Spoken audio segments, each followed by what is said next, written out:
Hello? Hello? Is there anybody out there?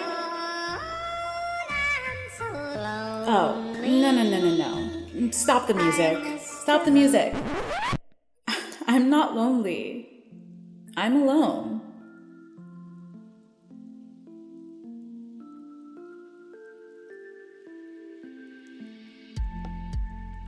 Hello, and welcome to today's episode. I am looking forward to our conversation topic of the day, and it is actually something that I had originally planned on speaking about sooner, but then other ideas popped up, and I'm kind of glad that I waited because I have been working on projects for Anything I Want, and I kind of got to this creative breakthrough the other day where I was working on a bunch of different visuals inspired by the short film production and poetry that I've written in the past that I'm currently getting ready to release out into the world.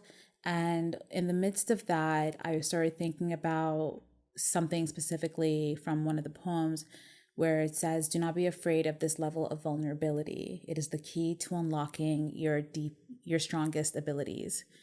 And that is something that really relates to what I've been wanting to talk about on this podcast, especially since I already made the visuals for it. And I just feel like I like this topic. And it's something that has been mentioned in pop culture, the art of being delusional.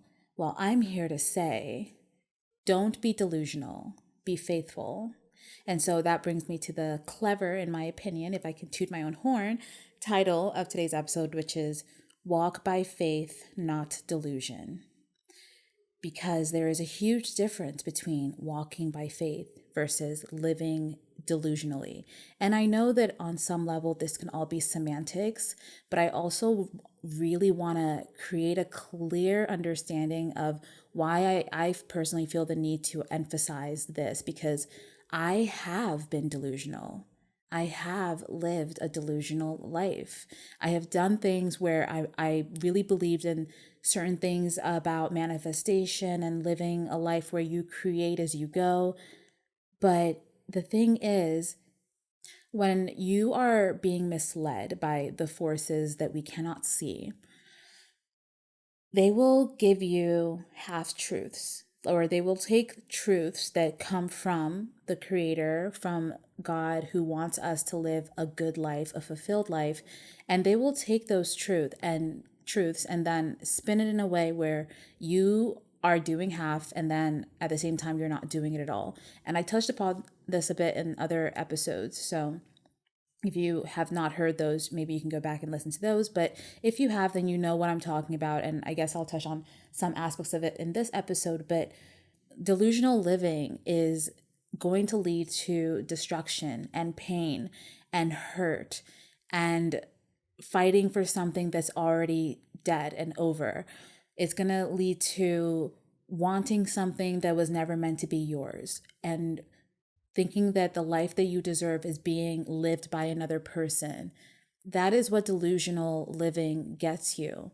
It makes you turn angry and negative and bitter, because then you stop believing in the magic when those delusions fail to come through. And then when delusions manage to somewhat come through, you then are sucked in deeper into believing the other delusions that are harmful for you. And so the thing about living a delusional life is it's a path that leads to destruction. When living a life based in faith, and when I say faith, I don't necessarily mean that it has to be religious in nature. I'm not a religious person.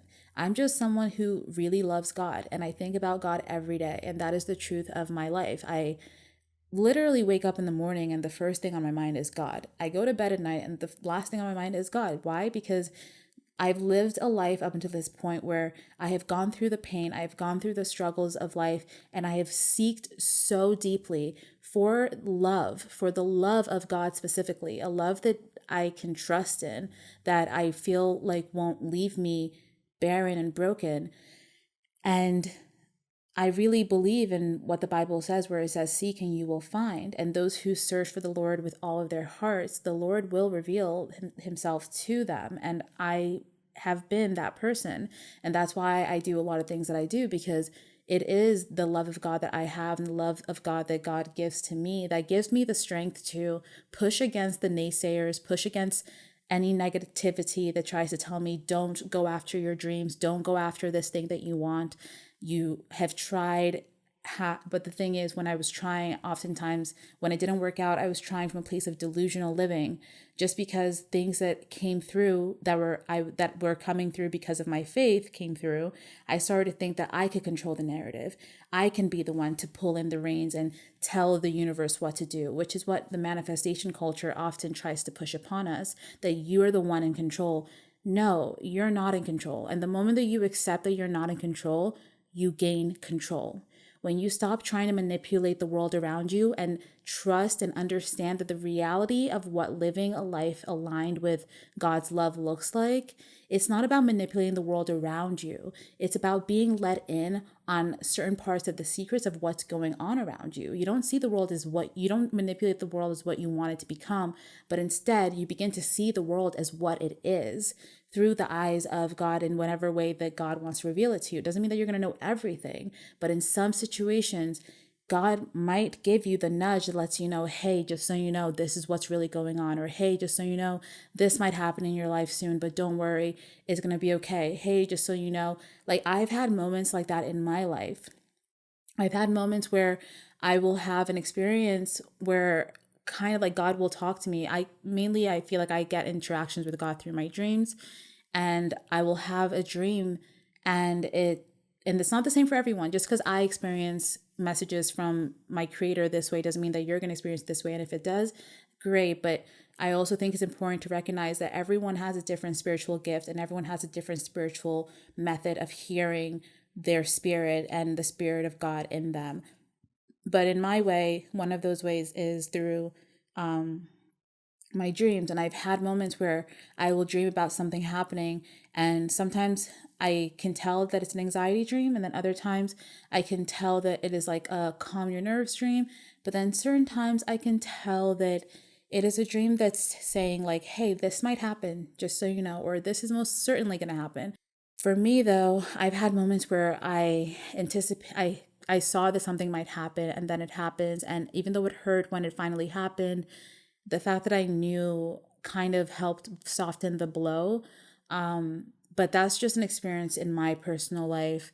And I found that if I did not allow the faith that came through from me having that inner knowing or that foresight that something might happen that I might not necessarily want to happen, if I had not accepted that, then I would have been living from a place of delusion. I would have been not wanting to see something as what it was and trying to turn it into something that I wanted. When in reality, when that thing is revealed to me, whether I knew about it before or it's being revealed to me right now, if I choose to walk by faith, walking by faith is saying, this thing is happening to me. I don't like it, but I see it for what it is. I'm not living in an alternate reality and pretending like if I just tell myself this narrative enough times, then the world around me will rearrange to make that narrative true. Delusion is something that can really harm you, but faith is something where you see what's going on, you recognize that it might hurt, but you have faith that you are deserving of a life where things work out for you, where things can align to your greater good. And ultimately, all of that can then snowball into other opportunities. For me, I kind of caught myself for a while making sure that I don't succumb to looking behind me and looking at the things that have passed, like, oh wow, like I was on this path and then I somehow fumbled the ball, and I was on that path and I somehow fumbled the ball. If I chose to live in delusion, I could sit here and try to get those past lives back. I could sit here and try to start up my Depop account again and go really hard this time as if I didn't go before, which I did. I just didn't have the zeal for it. And that is what walking by faith gives me, the sight to see that just because you did not become a Depop top seller, you still had a lot of amazing opportunities at and through Depop that snowballed into other things in your life. But the reason why that zeal left me is because that's not ultimately where I was supposed to be forever. There were other things that I was supposed to do instead. And so realizing that and getting to this point of accepting when maybe this didn't go the way that I thought it was supposed to go, but I choose to have the faith to keep on going down this path because it feels right to me, rather than being delusional about how something should and will turn out. Rather, I'm going to walk by faith and trust that when something that I desire for my life, which I feel like ultimately anything we want is more about the emotional state, like you want well-being, you want acceptance, you want a community, those things can still come through, but it's more likely to come through in ways that are fulfilling to you when you walk by faith instead of trying to be delusional into making it happen. Like if someone is not compatible for you, doesn't matter how much you love them on a person level, like, wow, I think this person is a great human, I see the beauty in them, but I cannot be delusional when I can feel in my spirit and my energy that something about us just does not resonate. It doesn't mean it might never happen in our lives that we can be friends, but at this time, I just don't feel like I don't feel connected to this person. I don't feel seen by this person. And so for that reason, I will not be delusional and continue to pursue something with them. Instead, I will walk by faith and trust that I deserve the things that I seek. And I will do what I can do right now that will help snowball into a life that is meant for me. And the difference between faith and delusion, and for me, from what I've experienced in my life, is when you're trying to force something into being, you're going to feel stressed, you're going to feel pain, you're going to feel anxiety, uncertainty, you're going to keep checking to see if it's working. Is it working out now? What about now? What about now? What about now? It's not fun. But when you walk by faith, what ends up happening is you have this feeling of indifference and you're able to accept that I deserve good things. And sometimes bad things will happen. There's no doubt about that. I don't believe in the narrative that, oh, if you're living a specific lifestyle, like nothing bad is going to happen. That's not true. Illness is real. Death is real. Like this world is full of the yin and the yang. You got to accept that. But when you walk by faith, there's this feeling of like, I was watching this show called Dispatches from Elsewhere, and it's featuring the guy who I think he plays Marshall in How I Met Your Mother. But love that for him. It seems like he's doing his career thing again. But this was a show that he seemed to have produced with people that kind of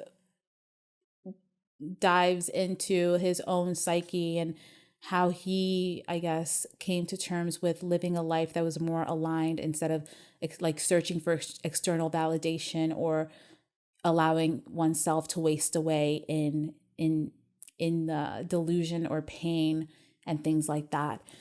But there's one specific thing that they kept on using as a foundation in this show, which was divine nonchalance. And I've heard this term before, although I don't know where, but I really love how this show really kind of drove this narrative home.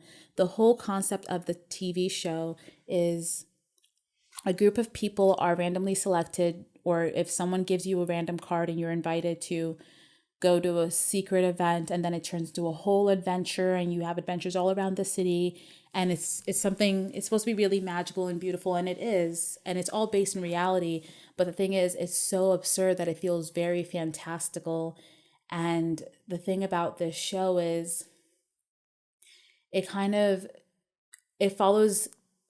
how many, like 4 people, and we learn about each of their lives and why they are all being dragged into this show or this adventure, and why they need this lesson of what living a life of divine nonchalance looks like. And the reason I'm bringing all that up is because divine nonchalance is a beautiful state of being to live in. It is basically a state where you do the next best thing that you can do. Instead of thinking about all of the things that you have to do to get to your goal, you just do the next best thing.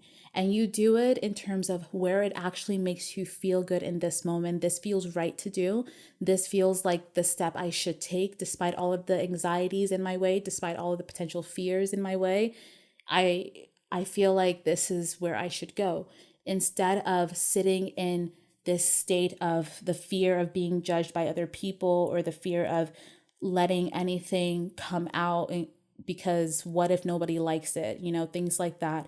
And ultimately, divine nonchalance is trusting. It's a state of trust. It's a state of faith. It is not a state of delusion.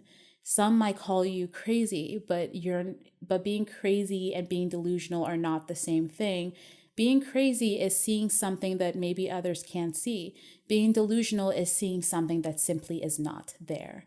And so when you live a life of allowing yourself to be the crazy one, I'm not saying you have to be batshit. I'm just saying you might be thinking outside of the box. Any innovative person in history has had to deal with people telling them that they're crazy. The first person that wanted to fly an airplane, everyone said, that is crazy, you're insane. The first person who tried to make a car, everyone said, we're going to use horses for life. Literally, horses for the win. No one wants your metal death trap. Where are the horses on the streets today? Nowhere. But the moral of the story is, when you are able to follow this path, I believe that even those innovations, they're not delusions, they're faith-based, because they had this feeling, they had this, and they also oftentimes had the visuals to back it up. Even if no one could see how it was possible, their mind could comprehend all of the steps that they could potentially take and how it could be perfected until it reaches a certain level. That's what alchemy is to me. That's what the alchemist is all about. It's not really about, actually trying to find a mineral that turns rocks into gold. The rock into gold to me is like a symbol. It's symbolism to show how when you're trying to create something beautiful out of life, you have to take the seemingly ordinary things and keep on refining it and refining it and refining it to the point where you ultimately turn rock into gold. You turn something into a very valuable object. Something that was once invaluable is now priceless because it is so valuable. And so living a life where you're going after what your heart's desire is it could be difficult, of course, because of the judgment, the fear, the anxiety. I definitely know what that feels like. I've been building anything I want for so long, and I honestly don't know. I don't know sometimes, but I also know that there's this feeling in my heart that is faith based that tells me that this is the path you need to follow. This is what feels right. And this is where you should go. And I trust in the God that I serve, in the universe and my creator, in knowing that ultimately I don't believe that I am destined for failure, because that would be believing in an evil creator. And I don't believe in an evil creator. I believe that the negative things that we see in the world come from humans doing negative things. But I feel like when things are made right, I feel the love of God in those moments. And then that brings me to something else I wanted to discuss today that I realized really fits well with walking by faith versus delusion, which is vulnerability. And I've been talking about that a little bit in the last couple of minutes. But vulnerability is a very powerful tool, because especially when we're talking about the whole concept of this podcast of being alone and not lonely, I find that obviously there is a point where the key to being able to be alone and not lonely is also being vulnerable with yourself and the world around you, being vulnerable enough to experience and see the joy of life and the beauty in life in ways that maybe not everyone around you is doing, and being able to be the one to make that choice or make that first step and be like, I'm out somewhere and I feel like dancing right now, so I'm going to dance. I feel like going for a walk and looking at birds right now, and I'm going to do that. I really feel like hitting this person up and seeing if they want to hang out, and I'm going to do that. And if it works out, great. If it doesn't, great. I feel like taking this chance and being vulnerable and putting myself in situations where I know deep in my heart I want to be in, but a part of me is afraid to go there. You're not going to know what it feels like to succeed if you are too afraid to ever take the chance, just because you fear that you might fail. Failure and success are on the same journey, but it's different every time. the person who, I feel like I'm like just throwing a bunch of different dogmas and adages at you right now, but like little sayings and stuff. I sound like a fortune cookie, but all that is to say that ultimately I really feel as if the key to what you want in life is the ability to be vulnerable for that thing and being able to walk by faith in knowing that you are deserving of something like that, but not being delusional to the point of needing it to come from that one source and that one way, that one opportunity, that one person, that one situation. That is delusion. That's going to bring pain into your life, and it's going to end up ruining not only your life, but it could end up also causing you to potentially hurt another person's life. And that is never a good road to walk down on. And so that is basically what I wanted to talk about today. I kind of love how each of these episodes kind of seem to fall around 20 minutes.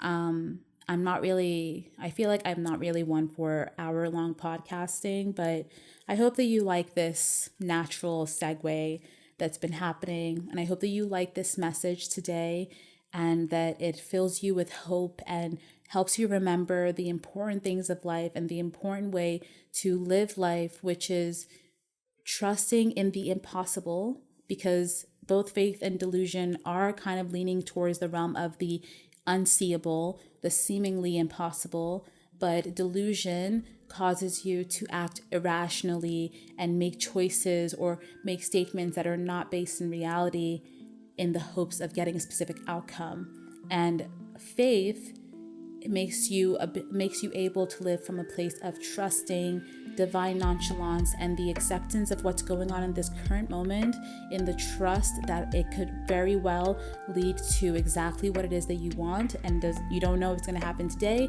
or tomorrow or like the next time. But delusion requires you to kind of insist on a deadline, insist on a timeline, and insist on an avenue. And nothing forced is ever fun to receive in the end. It's more beautiful when things just flow into being, flow into your life, and flow into existence overall. But yeah, ultimately that's that. That's all I wanted to say. Thank you so much for tuning in to this episode of I'm Not Lonely, I'm Alone. And I'm sending you all so much love and wishing you a beautiful, blessed rest of your day. Mwah.